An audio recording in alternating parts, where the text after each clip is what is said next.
Indo British advanced pain clinic నొప్పి మాయం surgery దూరం. For appointments 9155515563.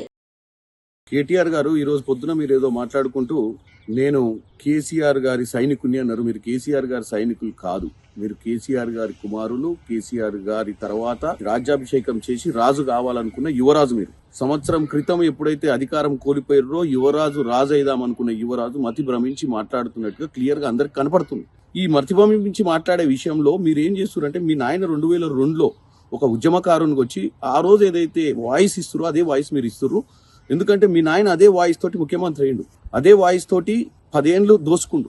ఇప్పుడు మళ్ళీ మీరు వచ్చి అదే రీల్ వేస్తే ప్రజలు నమ్మరు. ఎందుకంటే మీ నాయన అప్పుడు నా ధ్యేయమే నేను ప్రాణాలు అర్పిస్తా తెలంగాణ కోసం, నాకు కానీ నా కుటుంబానికి కానీ అధికార కాంక్ష లేదు, మేము వస్తే దళితుని ముఖ్యమంత్రి చేస్తాం, మేము కాపలా కుక్కలం ఉంటామని చెప్పితేనే జనం నమ్మి మీకు ఓటేసారు. ఈ రోజు మళ్ళీ నువ్వు అదే డైలాగులు చెప్పుకుంటూ ముందుకు పోతే నడవదు. కేటీఆర్ గారు సంవత్సర పాలన గురించి చెప్తూ మొత్తం దోసుకున్నాం, ఆల్రెడీ తెలంగాణకు ముంచేసినాం, తెలంగాణ ప్రతిష్టను భంగం చేసినామని ఏదైతే చెప్తుర్రో మీరు ఒక్కసారి వెనకకు తిరిగి చూడండి. ఈ రాష్ట్రానికి 7 లక్షల కోట్లు అప్పయింది. వాస్తవంగా ఆ డబ్బంతా కరెక్ట్ ఖర్చు పెట్టుంటే ఈ రోజు ఉచిత విద్య, ఉచిత వైద్యం, ప్రతి రైతుకు రుణమాఫీ, రైతు బంధు, ఇన్ని రకరకాల స్కీములు ఇవాళ ఇంప్లిమెంట్ అయ్యేది. హాస్టళ్లల్లో మంచి భోజనం పెడుతూ విద్యార్థుల భవిష్యత్తు తీర్చిదిద్దే విధంగా ఉంటుండే ఈ రోజు. కానీ ఎందుకు లేదు, ఏడవైన ఈ డబ్బంతా ఇవాళ మీరు ఎవరికో వాళ్ళ కొడుకు, వాళ్ళ బామ్మర్ది, వాళ్ళ వీళ్ళందరూ అని చెప్తున్నారు. ఈ రోజు నేను ఒక్కటే చెప్తున్నా, మీకు మన కుటుంబం ఏం చేసిందని ఒక్కసారి చూసుకో. ఎవరు ఈ కాంట్రాక్టర్లు, ప్రతిమ, భుజానా ఏదో ఉంది కదా రాజుగారుల కంపెనీ, టీపీ రేట్ల కంపెనీలు, ఇవన్నీ ఎట్నుంచి వచ్చిన కంపెనీలు, వీళ్ళ బ్యాక్గ్రౌండ్ ఏంది, వీళ్ళు గతంలో ఏముండే, మీ పాలనలో ఈ 7 లక్షల కోట్లలో ఎన్ని లక్షల కోట్లు ఈ కాంట్రాక్టర్లు వేసుకోపోయారని ఆలోచించండి. మరి వాళ్ళకి అప్పడంగా కట్టడానికి కారణం ఏంది? నువ్వు డైరెక్ట్ గా నువ్వేమంటారు, నేను కాంట్రాక్ట్ చేయలేదు, నా కుటుంబంలో ఎవరు చేయలేదు అంటున్నావు. మరి ఈ కాంట్రాక్టర్లంతా నీ బినామీలని రాష్ట్ర ప్రజలకు తెలియదు అనుకుంటున్నావా, లేకపోతే నువ్వేమైనా మా అందరికి చెవుల పువ్వు పెడదాం అనుకుంటున్నావు? మా ఇంట్లో ఎవరికి సంబంధం లేదంటే మీ ఇంట్లోనే సోదరిమణి కవిత గారు ఢిల్లీలో లిక్కర్ బిజినెస్ ఎందుకు చేసింది? కమిషన్ల కోసమే కదా.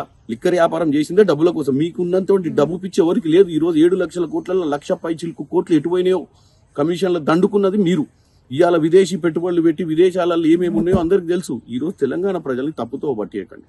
మీ మీద జరిగిన ఈడీ కేసు చాలా చిన్నది. మీరు దోసుకున్న దాంట్లో అది ఒక 55 కోట్లు మాత్రమే. మీరు ప్రజాధనాన్ని పక్కదానికి ట్రాన్స్ఫర్ చేసిర్రు.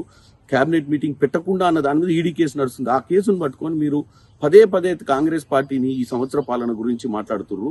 కేటీఆర్ గారు మీకు ఒక్కటే చెప్తున్నా, పాత పాట పాడకండి, ప్రజలు నమ్మరు. కొత్త ముచ్చట ఏదైనా చెప్పండి. ఈ రాష్ట్రంలో మనం ఏం చేస్తే బాగుంటుందో దోసుకోకుండా చెప్పండి.